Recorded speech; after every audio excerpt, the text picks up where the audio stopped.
کی بات آ جاتی ہے زبان بند کر لو اور مجھے صاف کہنے دو میرے دوستو، ہمارے اپنے دائرے میں بیٹھ کر ہم اپنی پوری آزادی کا اظہار کر سکتے ہیں۔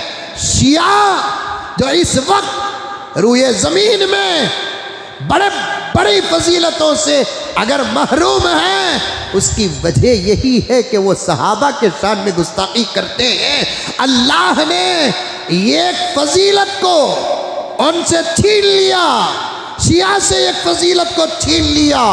کیا یاد ہوگا آپ لوگوں کو کہ چند مہینے پہلے میں نے صحابہ کی عظمت بتاتے ہوئے ایک بات شروع کی تھی لیکن بات مکمل نہ کیا۔ صحابی کسے کہتے ہیں؟ صحابی کسے کہتے ہیں؟ جس نے ایمان کی حالت میں پیغمبر دو عالم صلی اللہ علیہ وسلم کو دیکھا، آپ کی مجلس پایا اور اسی حالت میں انتقال کر گیا، وہی صحابی رسول ہے۔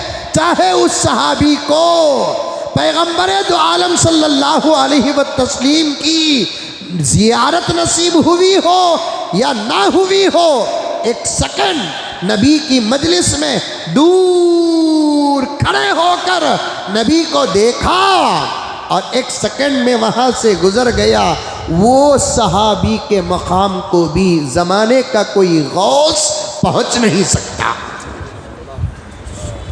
جس نے میرے نبی کی مجلس میں اخیر صف میں بیٹھا، نبی پر ایمان لے کر آیا، اس کی فضیلت اتنی بڑھ جاتی ہے، اب اس کا نام صحابہ میں شامل ہو جاتا ہے۔ ان کی فضیلت تک 1 کروڑ ابو حنیفہ بھی نہیں پہنچ سکتے۔ ایک ترازو کے پلے میں 1 کروڑ امام ابو حنیفہ کو رکھ دے، 1 کروڑ امام شافعی جیسے حضرات کو رکھ دے، 1 کروڑ امام مالک اور امام احمد بن حنبل جیسے حضرات کو رکھ دے اور دیگر مجتہدین کو رکھ دے، اور ایک پلڑے میں اس صحابی رسول کو رکھ دے جس نے نبی کی مجلس کا صرف 1 سیکنڈ پایا ہے، میرے رب کعبہ کی قسم اس کی فضیلت تک یہ کروڑوں افراد پہنچ نہیں سکتے۔ آج کچھ لوگ ہیں جو صحابہ پر بحث کرتے ہیں، یہ منہ مسور کی دال۔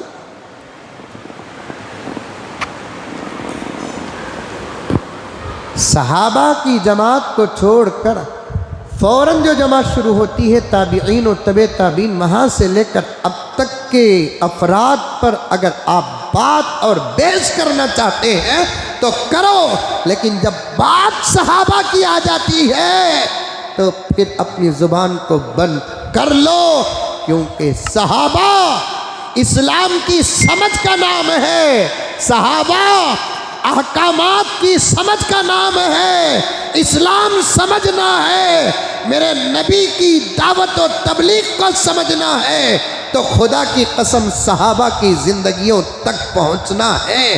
صحابی کی بات آ جاتی ہے، زبان بند کر لو اور مجھے صاف کہنے دو میرے دوستو، ہمارے اپنے دائرے میں بیٹھ کر ہم اپنی پوری آزادی کا اظہار کر سکتے ہیں۔ شیعہ جو اس وقت روئے زمین میں بڑی فضیلتوں سے اگر محروم ہیں، اس کی وجہ یہی ہے کہ وہ صحابہ کے شان میں گستاخی کرتے ہیں۔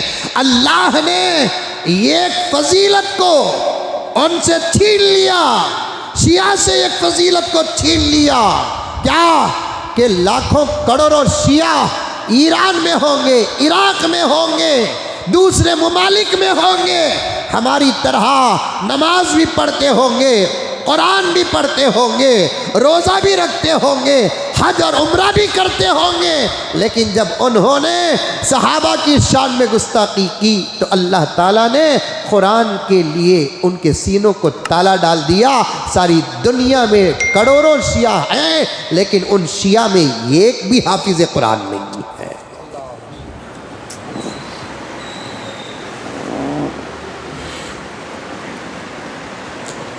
پورا قرآن تو صحابہ کے اعتبار کا نام ہے. یہ جملہ حضرت مولانا امام صاحب شمشاد عالم قاسمی دامت برکاتہم سمجھتے ہوں گے. آپ کو ہر جملہ میں سمجھاتا چلوں تو پھر میرا وقت بہت دور چلا جائے گا.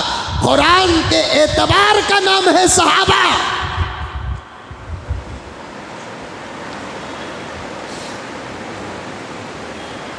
ایمان کے اعتبار کا نام ہے صحابہ. اور قرآن پاک نے کیا کہا سمجھ رہے ہیں آپ لوگ؟ ارے سمجھ رہے ہیں؟ منڈی تھی بھی ہلاؤ رے بابا، ہر جمعہ بولنا منڈی ہلاؤ بول کو. وہ کل کے مولانا کی ایک بات، عرش کے سائے میں کب کہاں اور کیوں، وہاں سے یہاں پہنچاؤں. اور ایک بات کا میں آپ کا بھی شکریہ ادا کرتا ہوں کہ مسجد عمر فاروق کے جمعے کے مصلیوں کی بات ہی کچھ اور ہے. آپ کے ساتھ بیٹھ جاتا ہوں تو مجھے عنوان دودھ سے زیادہ ابلتا ہے. یہ آپ کی تڑپ ہے، تڑپ ہے. اللہ سلامت رکھے. ایسا ہی شوق لے کر پوری امت کے افراد اپنی اپنی مسجدوں کو جانا اور علماء کے بیانات کو سننا. میں جمعے کو جب آتا ہوں بیانات کو جاتا ہوں تو اتنا ڈرتا نہیں جتنا جمعے کو آتا ہوں تو پوری اہتمام. پوچھ کر دیکھیے میرے ساتھیوں کو، جمعہ سے پہلے اتنے پکے کلوز دوست رہ کر بھی انہوں فون کرے تو اٹھاتا نہیں. میں کی کہتا ہوں مطالعے میں رہتا ہوں، میں ٹینشن رہتا بن گیا.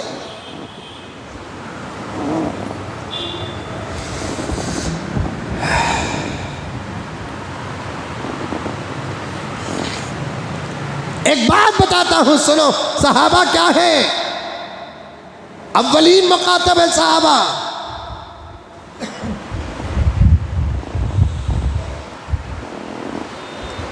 اللہ تعالیٰ قرآن پاک میں ہم سے فرماتا ہے، ہم سے، صحابہ سے نہیں. ہم سے کہتا ہے، تابعین سے کہتا ہے، تبع تابعین سے کہتا ہے، غوثوں سے کہتا ہے، اقطاب سے کہتا ہے، ابدالوں سے کہتا ہے، اور صحابہ کے بعد سے لے کر اب تک اور اب سے لے کر قیامت تک پیدا ہونے والے مومنین سے کہتا ہے، صحابہ سے نہیں. سمجھنے کی کوشش کرو. ابھی میں نے کہا کہ قرآن کے احکامات کے اولین مخاطب صحابہ ہیں، لیکن یہ حکم صحابہ کے لیے نہیں. صحابہ کو چھوڑ کر تابعین سے لے کر اب تک اور اب سے لے کر قیامت تک آنے والے تمام مسلمانوں سے اللہ تعالیٰ کہتا ہے کیا؟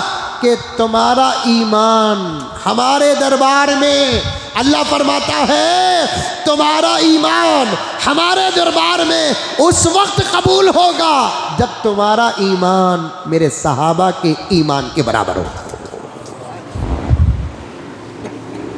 یہ بھی نہیں کہا اللہ نے، سمجھنے کی کوشش کرو، باریک باتیں ہیں، سمجھانے کی خواہش ہے لیکن ڈر بھی لگتا ہے کہیں سیدھے کا الٹا سمجھ گئے تو پھر پورا فاتحہ ہمارے اوپر ہوگا.